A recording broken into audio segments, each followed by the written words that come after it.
Okay, so this is from the resource section from the Center of Truth and Reconciliation, and this is what we have learned, principles of truth and reconciliation. Why we're here is I want to talk a bit about cultural genocide and the significance that culture has on people. For me, this really points to the cause of intergenerational trauma in Canada when we look at Indigenous people that have not recovered.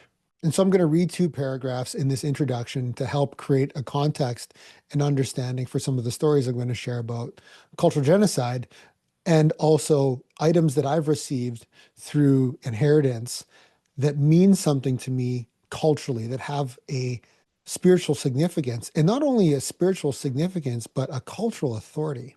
For over a century, the central goals of Canada's Aboriginal policy were to eliminate Aboriginal governments, ignore Aboriginal rights, terminate the treaties, and through a process of assimilation, cause Aboriginal peoples to cease to exist as distinct legal, social, cultural, religious, and racial entities in Canada. The establishment and operation of residential schools were a central element of this policy, which can best be described as cultural genocide. Physical genocide is the mass killing of the members of a targeted group, and biological genocide is the destruction of the group's reproductive capacity. Cultural genocide is the destruction of those structures and practices that allow the group to continue as a group. States that engage in cultural genocide set out to destroy the political and social institutions of the targeted group. Land is seized and populations are forcibly transferred, and their movement is restricted. Languages are banned, spiritual leaders are persecuted, spiritual practices are forbidden, and objects of spiritual value are confiscated and destroyed. And most significantly, to the issue at hand, families are disrupted to prevent the transmission of cultural values and identity from one generation to the next. The buffalo always sustained us. The newcomers saw this. When they started killing them off, we started to die from hunger. Our leaders realized we had to find a new way to live. They came together at Fort Carleton and Fort Pitt in 1876 to meet the Crown's representatives. They negotiated our future through Treaty 6, a nation-to-nation agreement. Our people were told that the newly arrived Northwest Mounted Police were there to protect us. Livelihood, education, health care, hunting rights, and more were all promised in exchange for sharing the land to the depth of a plow. We were told we kept our freedom, and because the treaties were done through our traditional ceremonies, Most believed the promises made by the Crown. No one knew the Government of Canada was preparing the Indian Act at the same time, which said Canada could dictate our lives. No one knew the Northwest Mounted Police was there to push us onto reserves. No one knew the written document said we surrendered the land. Big Bear and a few other leaders wanted to negotiate a better deal. Government representatives, like Indian Affairs Commissioner Edgar Dewdney and his assistant Hayter Reed, wanted them all to move away from the coming railway, so they used hunger as a weapon against anyone trying to resist. Big Bear tried to choose a reserve near Little Pine and Palmaker, but it was not approved. He and his people were sent to Frog Lake, Alberta. The government brought in an Indian agent named Thomas Quinn, who had a reputation for cruelty. He continually refused rations to the starving people. Another man, John Delaney, forced the women to trade their bodies for food for their hungry children. On April 2, 1885, the Cree warriors, led by Wandering Spirit, finally pushed back with force, killing 9 men they knew as their oppressors, including Thomas Quinn. The reserves in the Battleford area were also kept hungry. A group of leaders and warriors went to Fort Battleford to meet with their Indian agent to ask for food. The people of the town of Battleford got scared and barricaded themselves into the fort. When the Cree and Nakota arrived, the Indian agent refused to come out, and so some of the hungry people took what they needed in the deserted town. The government was already sending troops north from Swift Current to find and punish Big Bear and his warrior chief Wandering Spirit. One troop's leader, Colonel William Otter, decided on his own to attack Poundmaker's camp. Poundmaker went to Little Pine and Sweetgrass, requesting the warriors come to his camp. He felt that a large number of worthy men would convince Otter to turn back. Otter attacked before dawn. He fired into the Cree camp without negotiating, but the warriors protected the people and defeated Otter's troops. Eventually, Big Bear, Poundmaker, and Wandering Spirit turned themselves in to ensure safety for their people. Big Bear and Poundmaker were sent to Stony Mountain Prison. On November 2nd, 1885, 8 warriors, including Wandering Spirit, were tried without legal representation and sentenced to death. The government brought people in from nearby reserves to witness the hanging. Children from the residential school in Battleford were also forced to watch, to be taught what happens if they stood up for themselves.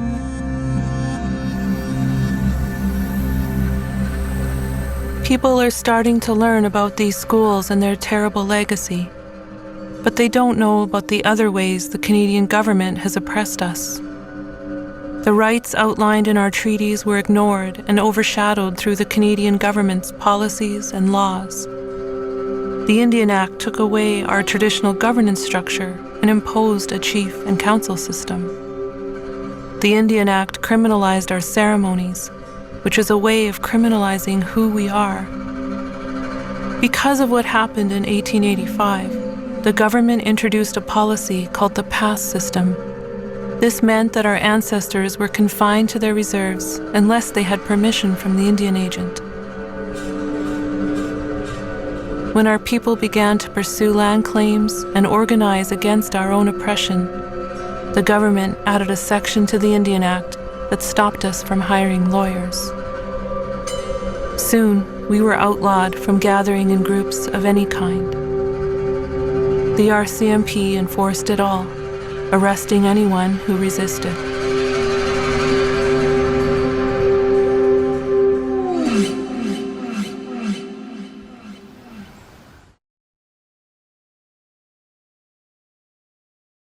So this is a pretty awesome star blanket. And the story that I have to tell about this star blanket is very interesting how it all came to be. And for me, before I get into it, this star blanket is a symbol of the transformation that can be created through white feather. That's what this really means. And I'll tell you why. I remember when I was younger, We had a star blanket that was on the wall. Somewhere along the lines, that star blanket disappeared. A few years ago, I remember asking my mom, what happened to that star blanket? She didn't know. She said, that's a good question. So my sister-in-law's grandmother, Nana, as people called her, Nana Frida, actually, from Carry the Kettle, she passed away. And I went to the wake and the funeral. And while I was there, when I walked in, this star blanket was draped on her coffin. I don't remember seeing that when I went in.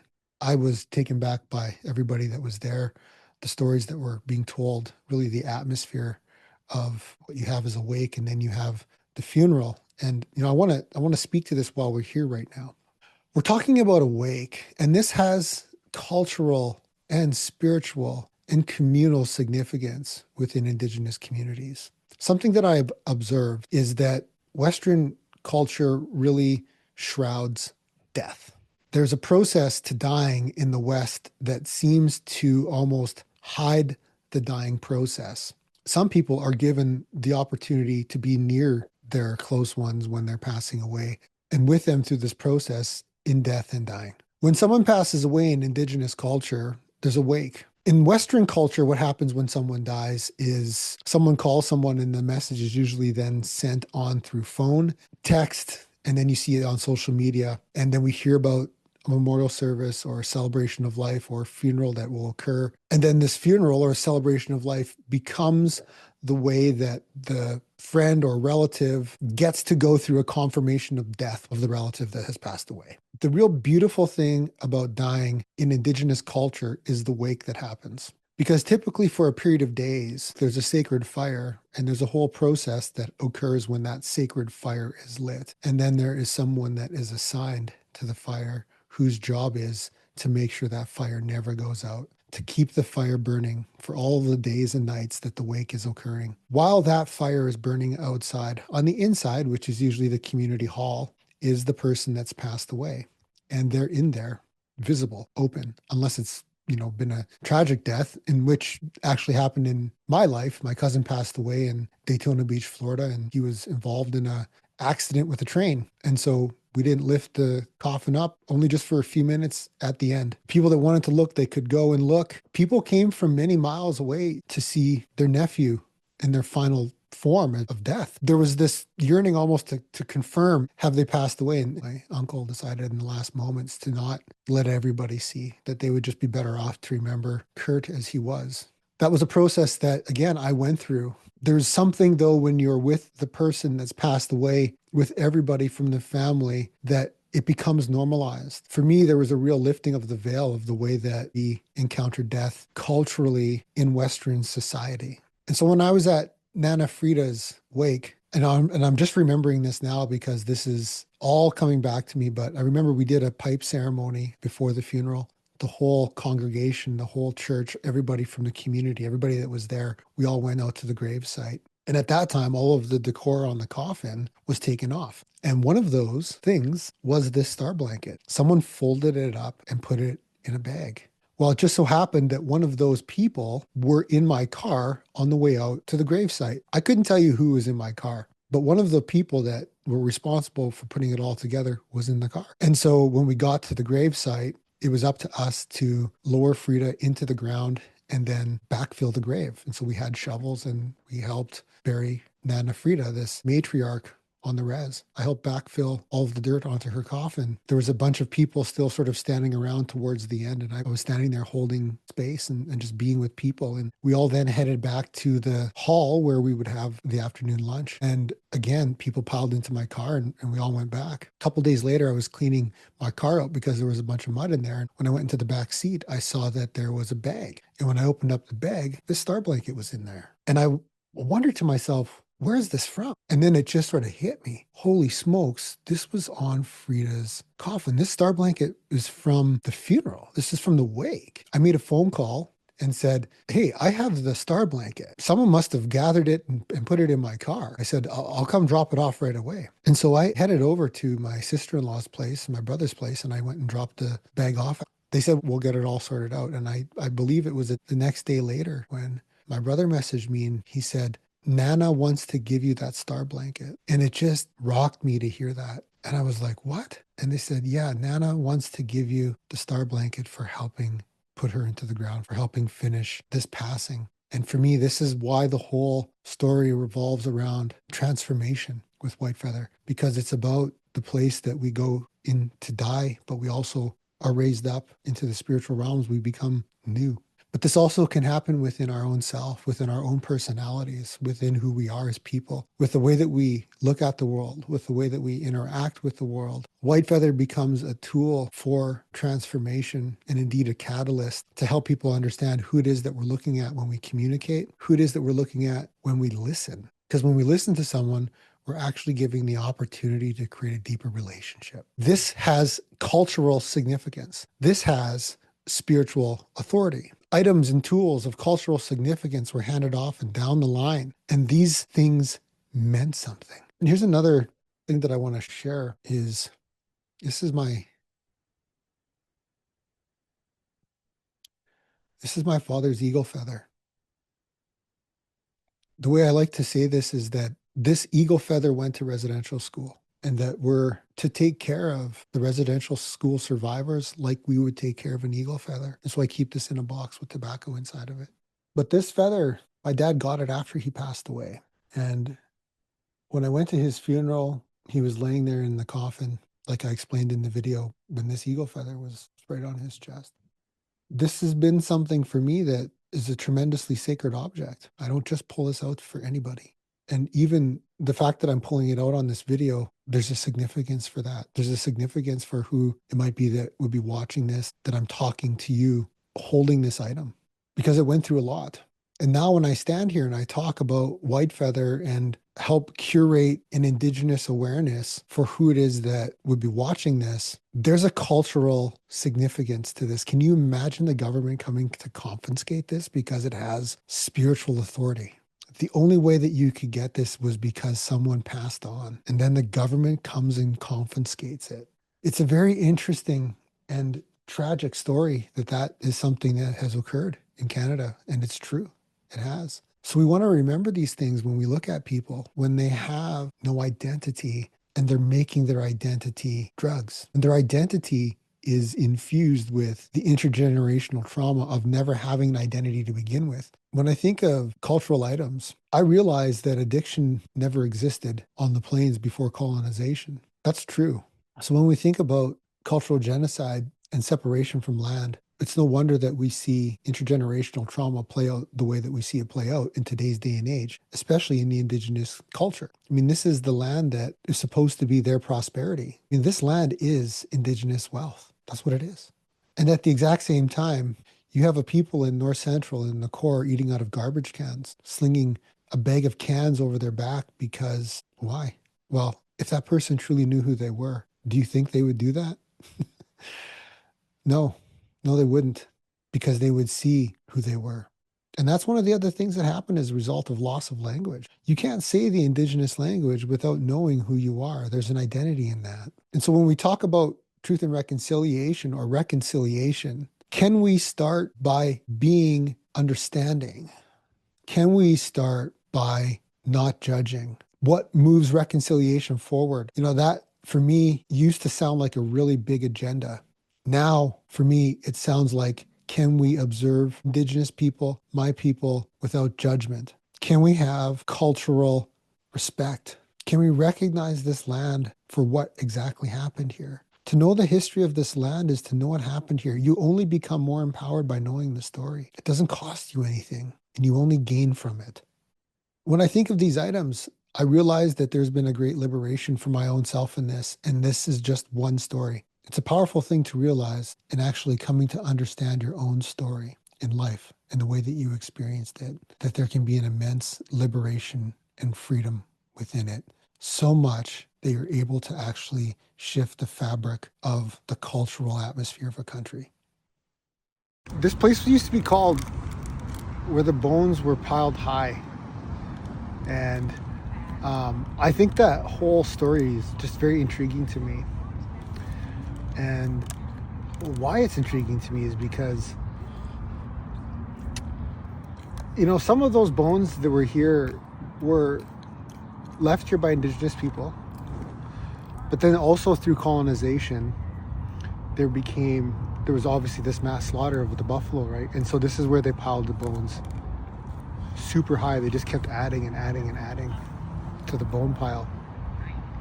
There was a process that the buffalo would go through when indigenous people hunted them for sustainability in life. And that didn't happen with these buffalo that were killed through colonization. And I think there's some type of metaphorical reflection that we see today in our societies, like when we go through the core or when we go through North Central. The indigenous people were the land, and the buffalo was a part of the land. And when separation from land happened, the loss of identity happened. We were just down in Yellowstone a little while ago, and I saw buffalo. And they're wild. And there was just something when I saw the buffalo, I can almost feel the emotion right now to just think about how majestic the animal is. And just how needlessly they were wiped out. And what that did to the spirits of people too. No one today is responsible for that, but it's what we inherited, right? And it seems to be, for me, that intergenerationally, we carry in the memory of these things. It's just sort of, it's there, somehow, some way. And when I came up with white feather, like not this particular one, but white feather in general. Yeah. My father went to Brandon Residential School, and he told me stories about residential school when I was younger, but I couldn't understand them as a kid. And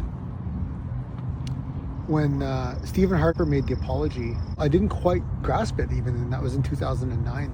Basically around 2019, 2020, I started to really grasp the understanding of this.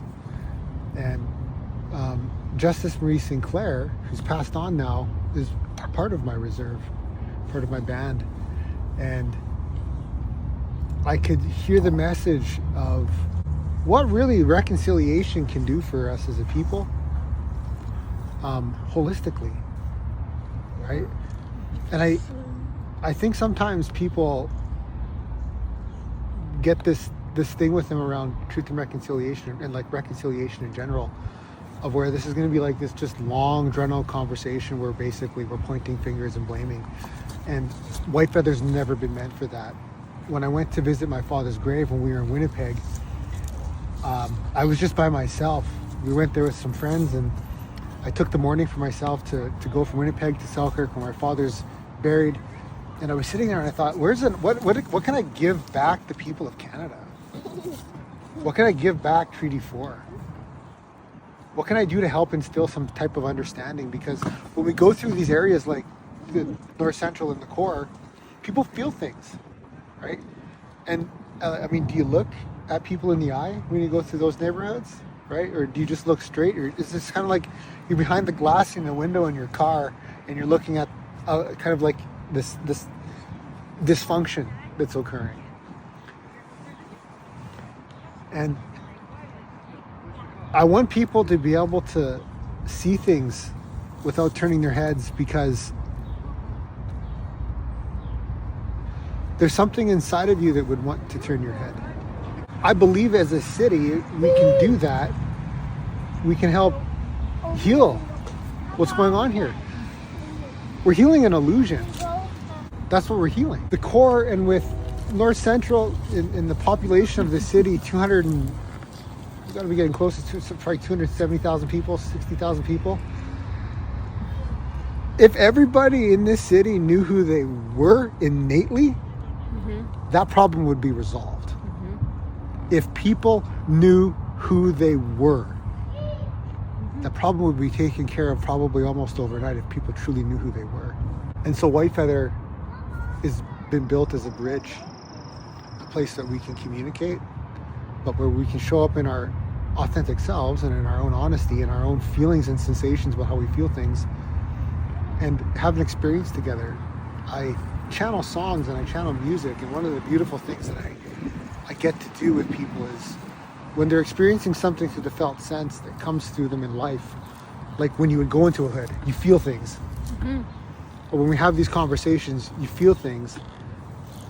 I have an opportunity to address that with people and sing into their field, and to sing into the being or into the essence of a person to help create some type of regulation in their system. It's like a way that we can collectively heal together. It works the same way as a healing circle would work. Because this is what community is always meant to be. Community is meant to absorb this. It's not meant to be taken on one individual in silence, healing by themselves. The spiritual system of life doesn't work that way. We get to witness each other. And through the witnessing of it, it's in essence dispelled. I encourage people, when they hear the word fear or when they feel fear, to put the equal sign and put forward. That's what that means, is if you feel fear, move forward. Because we all get to live here together. And I've been around the world, and I've been to lots of really big cities, and there's something about always coming back home to Treaty 4. Just something so unique about this place. There's a lot of really powerful people here, and a lot of really powerful creative people that are great thinkers that can innovate into the future. And I think one of those things that we get to look at collectively as we become more available for our own wisdom is how we can holistically help turn things around here. Corporate hires me to go and do these things professionally, to help explain things to people that are working on the front line, and to help build stronger relationships with people that are on the front line. White Feather was never meant to charge the public or the citizen. It was always meant to be a bridge for corporations to help understand reconciliation and call to action number 92. I really want the people and the populace of this city and any of the cities that White Feather would show up in to know that they can come and experience without a cost. I think the thing for me is that people that would come would be encouraged if they get the word or if they get a whisper. Yeah. You never know who's going to wander into one of these things and be connected. Yeah, like this their calling and they needed it. And it's part of the purpose and into the tapestry, like the tapestry of everything. Yeah, we had a close friend that helped us do some work around our center before, and it led to us doing a massive learning day event just over at the Canaxus Art Center for provincial justice. Oh, yeah. And then that transitioned into doing something for legal aid up at Wanuskewin. So the word's getting out. The word is available for people. It's doing it. Well, thank you so much for doing it. You're welcome.